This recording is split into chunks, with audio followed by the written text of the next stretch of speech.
Hi, I'm a local hippie, and today we are talking about, or trying to talk about, Stephen King's The Stand.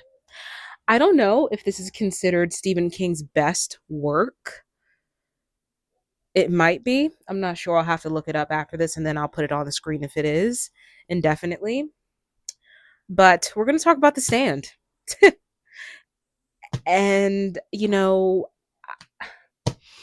how do you talk about a 5-star read? How do you talk about something that you enjoyed so much, where you loved characters, you felt attached to characters that you didn't even know that you were attached to? Let me tell you something. I didn't know that I was attached to Harold Emery Lauder until I knew I was attached to him. The fact that Stephen King made me shed a tear over that man, that is a whole different level of just being able to write compelling characters. When I talk about compelling characters, that is what I mean. When I talk about compelling characters, I'm thinking about a Harold Emery Lauder. I'm thinking about a Raskolnikov. Okay? Chill on me because those are the only two I can think. Because I'm dibbling and dabbling into some serious literature these days. And I just, you know, I like to read what I enjoy and what is fun to read, because while I do read to learn and to grow as a person and to learn more about the world and to empathize with other people better, I also read for entertainment. Every book doesn't need to be a The Stand, because oh my god, if every book was like The Stand, you know, I don't know if I would be a reader. Let's just say that, okay? I think there's a place for books like The Stand and A Reader's Diet, but there's also room for Kindle Unlimited books, super simple books, fast books, books that just make you laugh, books that just make you feel something, and don't really teach you anything, except for maybe empathy. Because I think that's in any book you read, learn how to empathize with people outside of your little bubble, which is the most beautiful thing about reading. Um, but back to The Stand. Like I mentioned, this is a 5-star read. I would read this again and again and again. This is the kind of book that you come back to, because inevitably, I will admit, on the first read, you're not going to catch everything, especially when you read it as quickly as I read it. I read it in a month and a half, and I set out to read it in 4 months. That was my goal, because my one of my goals this year is to read at least 4 big books in the year. And this was one of them, because I've been wanting to read The Stand for quite some time now. And I'm just now getting around to it. If I read this book in 4 months, in 4 months, that would put me on a steady pace to read exactly 4 big books. But since I read this one a month and a half sooner than what I was supposed to, I can go ahead and add in another big book, which will likely be The Brothers Karamazov this year. So that's really cool. And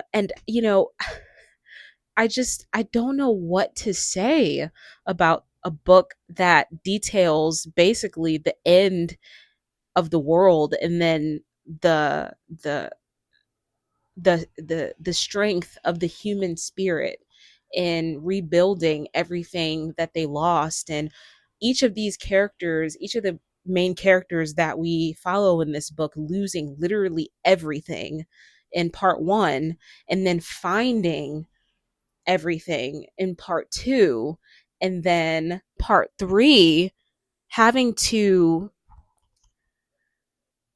having to risk everything that they found, the safety, the community, the found family, the peace, having to rip that apart in order to make their stand against the evil forces, that be, on the tails of the horrific pandemic of Captain Trips. I mean, this This story was just a roller coaster. And in part one, which I remember the most vividly, is probably because I read it um very, very slow. And I think part one is the strongest part of the book, in my opinion. You get so much, but again, it's the part that stuck with me the longest and is sticking with me, and I remembered the most vividly. So there's something to be said about that, because you learn everything there is to know about the Captain Trips virus. Not everything. There are some residuals that we learn throughout book two and book three, but in part one, we pretty much get everything,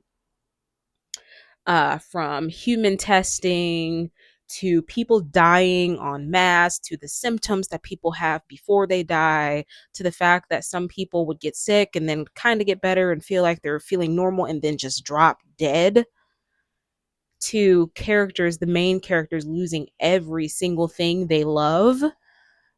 And I thought that part one was just, I mean, this is the kind of book that just starts you right into the action, which is crazy and also a good thing for a book that is 1,200 pages long.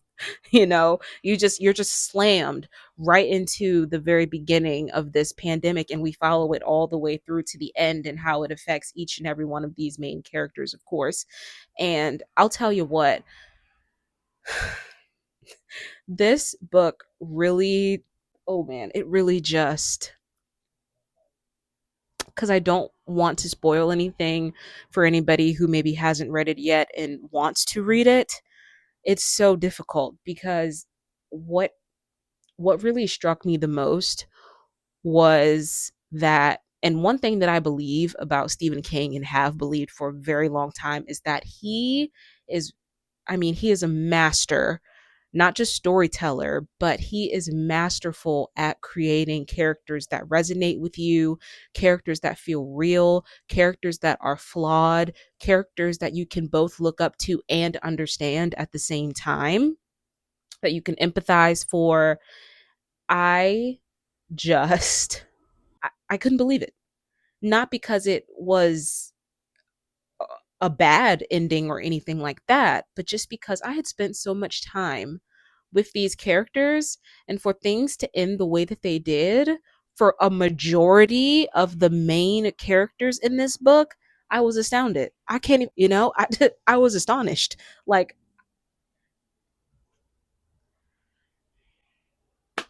Exhibit A, what I felt in the ending of this book.